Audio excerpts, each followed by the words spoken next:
আজি বাহিৰৰ পৰিৱেশটো দেখিছেনে ইমান ধুনীয়া হৈ আছে আৰু মই সেইটো চাইয়ে আজি ৰেচিপিৰ কাৰণে বস্তুখিনি তৈয়াৰ কৰি দিলোঁ। মই কুচিয়া মাছ আৰু আলুৰ লগত বইল বনাম বুলি ভাবিছোঁ। এইখিনি হৈছে কোমোৰা আলু ভাজি বনাবৰ কাৰণে, এইখিনি মগু আৰু এইখিনি বিন। আজি ৰেচিপিটো এনেদৰে তৈয়াৰ কৰোঁ আহক। কুকাৰ এটাত ধুনীয়াকৈ আদা নহৰু পেষ্টখিনি দি লৈছোঁ আৰু কুচিয়া মাছ গিডোখৰ দি পিনে আলু গিডোখৰ দি অলপ নিমখ দিম। নিমখটো আপোনালোকে সোৱাদ অনুসৰি দিব দেই।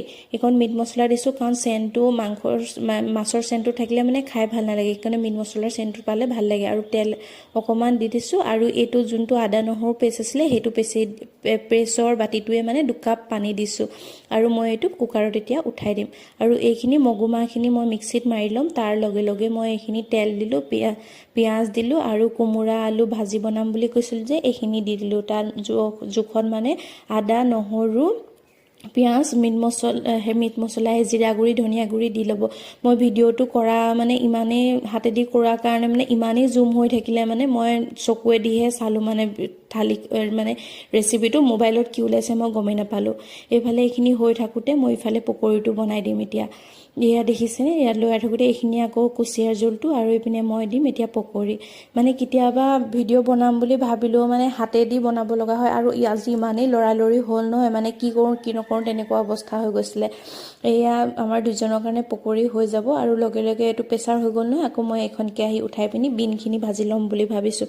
যিহেতু মানে লৰালৰিকৈ কামবোৰ নকৰিলে 9টা আগত ভাত দিয়াটো সম্ভৱেই নহয়। কেতিয়াবা কালমিজ দি লৈছোঁ আৰু এইখিনি বিন দিছোঁ। বিনখিনি আগত মই পিঁয়াজটো দিয়া নাই কাৰণ আগত দিলে পিঁয়াজখিনি বেছিকৈ ভাজি যাব।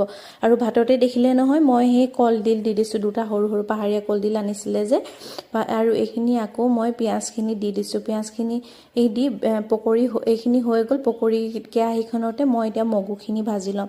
এয়া দেখিছেনে, মানে ৰখিবলৈ টাইম নাই আৰু একদম মেচিন আগতে 3খন হাতেদি মানে মই একদম 3টা চকা 3খন হাতেদি বনাব লগা হয়। এইখিনি হৈছে মগুখিনি ধুনীয়াকৈ ভাজি ল'ম। এই কলডিল ভাতৰ পৰা উলিয়াই ল'লোঁ দেখিছেনে, ভাত 1টা 2টা লাগি আছে, একো কথা নাই। ভাতটো খোৱাটো একো ডাঙৰ কথা নহয়। ধুনীয়াকৈ পিঁয়াজ নহৰু জলকীয়া দি পিনি ধুনীয়াকৈ, মই যিহেতু নাখায় কলডিল বেছি আঁহ আছে যে সেইকাৰণে পিটিকা কৰি ল'লোঁ আৰু আজি আছামিজ থালিখন ৰেডি হৈ গ'ল 9টাৰ আগত।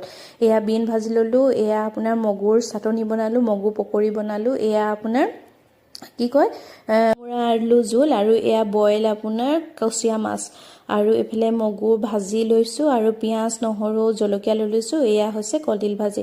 আজিৰ ৰেচিপিটো এয়া একদম চিম্পুল। আপোনালোক ভাল লাগিলে লাইক